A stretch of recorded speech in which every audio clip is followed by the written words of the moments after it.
Assalamualaikum warahmatullahi wabarakatuh. Jumpa lagi dengan channel Amir Matika S. Sakar. Apa kabar? Terutama siswa kelas 7, mudah-mudahan dalam keadaan sehat. Amin. Baik, para siswa kelas 7, kita melanjutkan belajar aritmatika sosial. Sekarang bagian kedua. Ya, dulu sudah kita bahas belajar bersama tentang harga jual harga beli, persentase keuntungan rugi, diskon. Nah, sekarang kita lanjutkan apa yang akan kita pelajari kali ini, yaitu pajak bruto, neto, dan tara. Ya. Jadi nanti ada PPH, ya, pajak penghasilan, dan PPN, ya, pajak pertambahan daripada nilai, ya. Kemudian bruto, neto, tara. Oke, sekarang kita mulai dari pajak, ya. Pungutan resmi, ya, pungutan dari negara, dari kita sebagai warga atau bahkan mewakili suatu perusahaan atau badan tertentu. Nah, itu ada pajak. Nah, kemudian contoh pajak penghasilan. Jadi seorang karyawan, pegawai atau pegawai negeri atau swasta. Nah, ini ada pajak penghasilan, PPH.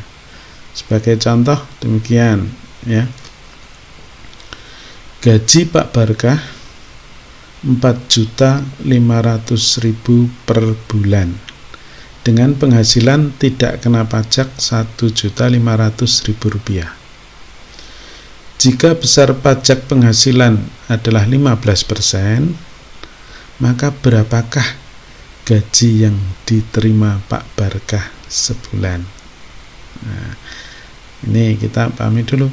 Jadi ada gaji yang tidak kena pajak Rp1.500.000, maka berapa yang kena pajak? Nah, tinggal kita kurangkan, ya.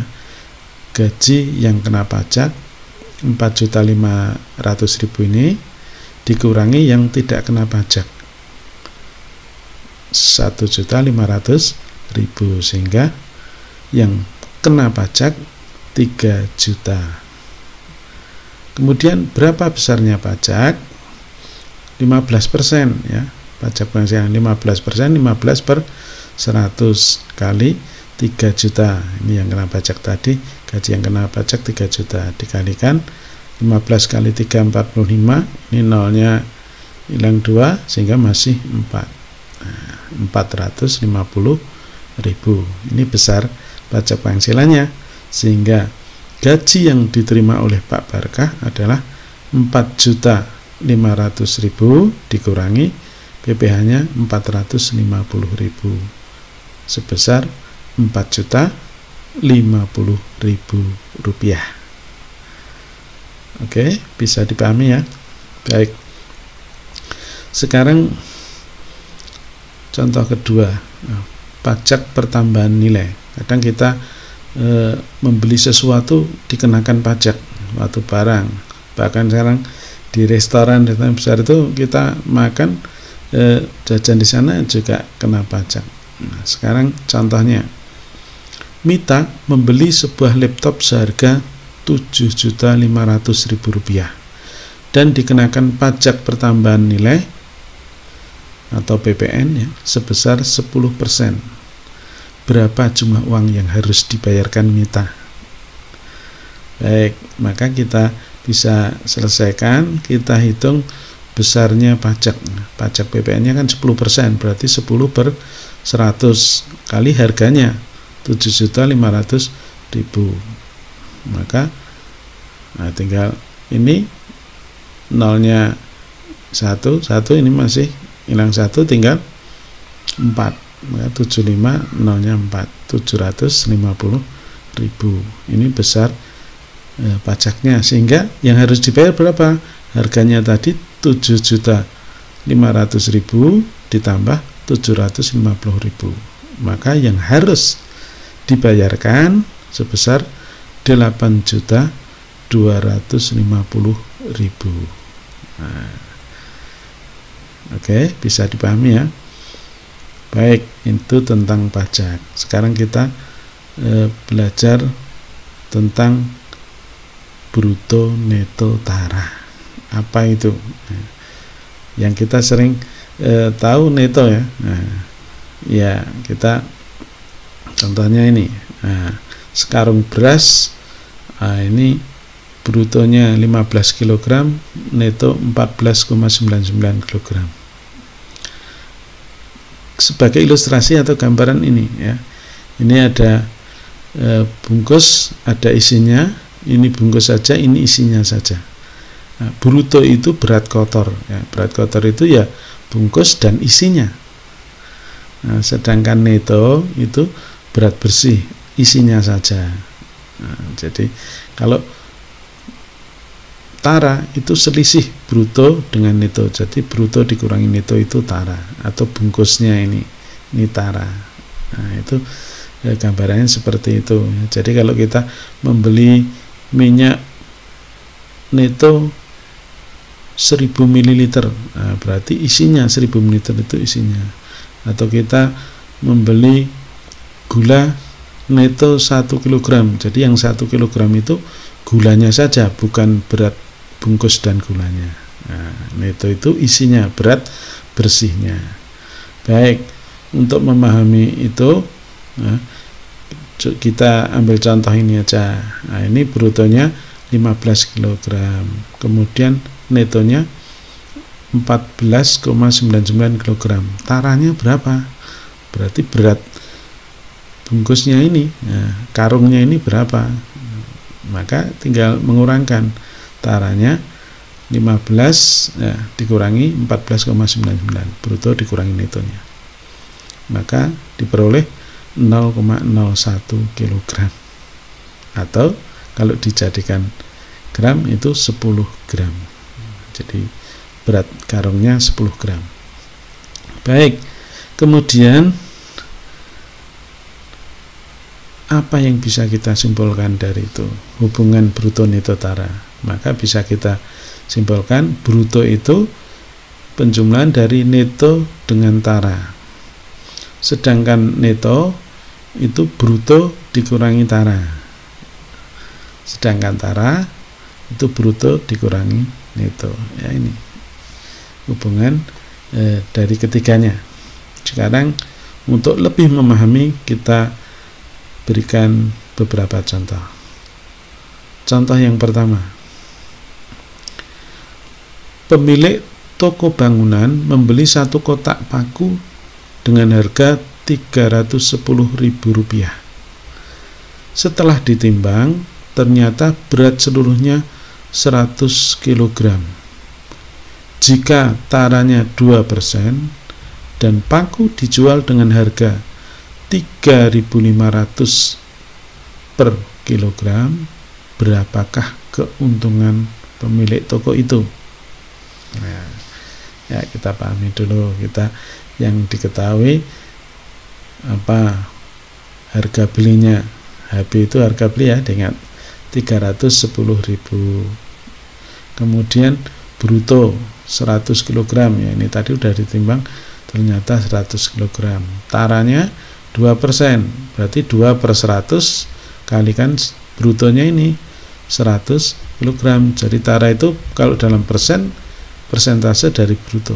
Nah, 2/100 kali 100 berarti 2 kilo. Jadi taranya 2 kilo, netonya berapa? Yang dijual itu netonya, pakunya ya, bukan dengan kotaknya ya. Yang dijual kan isinya, pakunya. Maka netonya dihitung 100 kg, brutonya dikurangi tara, 100 dikurangi 2, jadi 98 kg. Artinya apa? Kalau pakunya saja yang ditimbang itu bukan 100 kilo tapi 98 kilo. Inilah yang dijual. Nah, berapa harga jualnya? Harga jual per kilonya 3.500, berarti kalau 98 kilo harga jualnya 98 dikalikan 3.500, diperoleh 343.000. Sehingga berapa besar keuntungannya? Nah, tinggal mengurangkan harga jual dikurangi harga beli. 343.000 dikurangi 310.000, maka diperoleh Rp32.000. Ini keuntungannya. Jadi keuntungannya Rp32.000. Oke, bisa dipahami? Sekarang kita tingkatkan contoh yang kedua. Pak Danang membeli 5 karung beras dengan harga Rp1.325.000 dan beras tersebut dijual lagi dengan harga Rp2.900 per kilogram.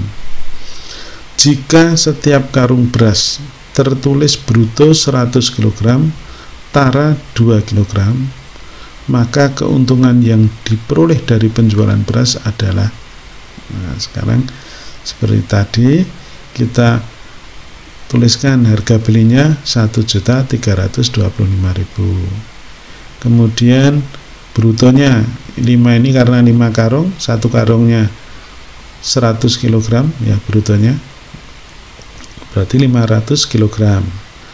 Kemudian tara, nah, taranya kan 2 kilo, ini satu karung, karena 5 karung berarti 5 kali 2 kg, 10 kg, sehingga netonya tinggal mengurangkan 500 kg dikurangi 10 kg, masih 490 kg. Inilah beras yang akan dijual. Nah, isinya hanya 490 kilo ini, ya, bukan 500.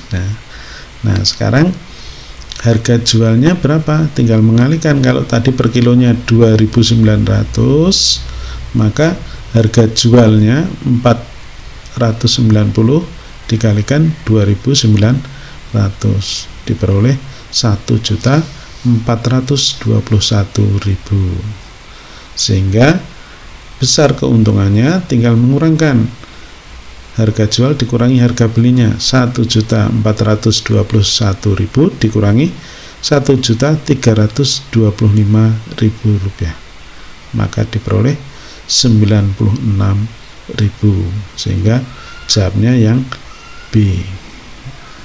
Oke, bisa dipahami? Oke, sekarang untuk latihan silahkan dicoba. Satu soal ini tentang pajak, gaji bersih yang diterima berapa. Nah, tadi udah ada contohnya ya. Oke, kemudian yang kedua ini PPN ya, pajak pertambahan nilai 8%, berarti nanti ditambahkan ya.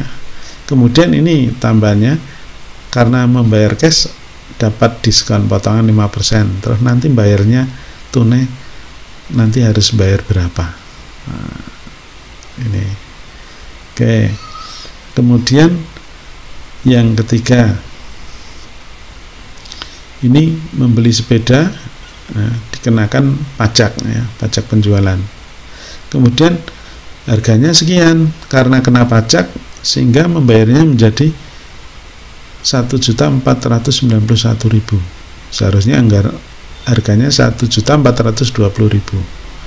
Nah, berarti pajaknya berapa persen? Nah, tinggal mencari selisihnya nanti dibandingkan dengan harganya, dikalikan 100%, nanti berapa? Bisa dihitung ya. Baik, kemudian yang terkait dengan bruto neto tanah. Nah, ini yang keempat. Diketahui minyak dalam drum 105 kg, tara 4%. Berat minyak goreng dalam drum berapa? Berarti ditanyakan netonya. Oke, yang terakhir. Ini suatu ketika Pak Idrus membeli 2 karung beras. Dalam karung tertulis neto 50. Nah, ini berarti sudah 50 gram netonya. Harganya 500.000. Karung kedua netonya 25 kg dengan harga 280.000. Kemudian dicampur. Nah, dicampur kedua beras itu, jenis itu dicampur, kemudian dikemas dengan neto 5 kg. tentukan harga jual berasnya agar mendapat untung 30%. Harga jualnya berapa? Nah, ada 3 pertanyaan ya. Pertanyaan pertama. Kedua, berapa omset Pak Idrus sehari jika beras tersebut terjual dalam 1 hari? Nah, tinggal alihkan pendapatan dalam 1 hari kalau terjual semua berapa. Kemudian pertanyaan ketiga, berapa pajak UMKM sehari? Nah, ngitungnya pajaknya 1% dari omset. Jadi jawaban yang pertanyaan kedua tadi dikalikan 100%. Oke, demikian kaitan beberapa soal untuk latihan ya. Tetap semangat, manjada wajada, barang siapa yang bersungguh-sungguh pasti akan berhasil. Dan untuk kesempatan yang datang kita akan lanjutkan aritmatika sosial tentang bunga tunggal, menghitung suku bunga, kemudian menghitung angsuran, kemudian menghitung tabungan akhir, berapa lama menabung, bisa kita pelajari bersama pada kesempatan yang akan datang. Tetap setia di channel Aritmatika SHK. Salam sehat. Assalamualaikum warahmatullahi wabarakatuh.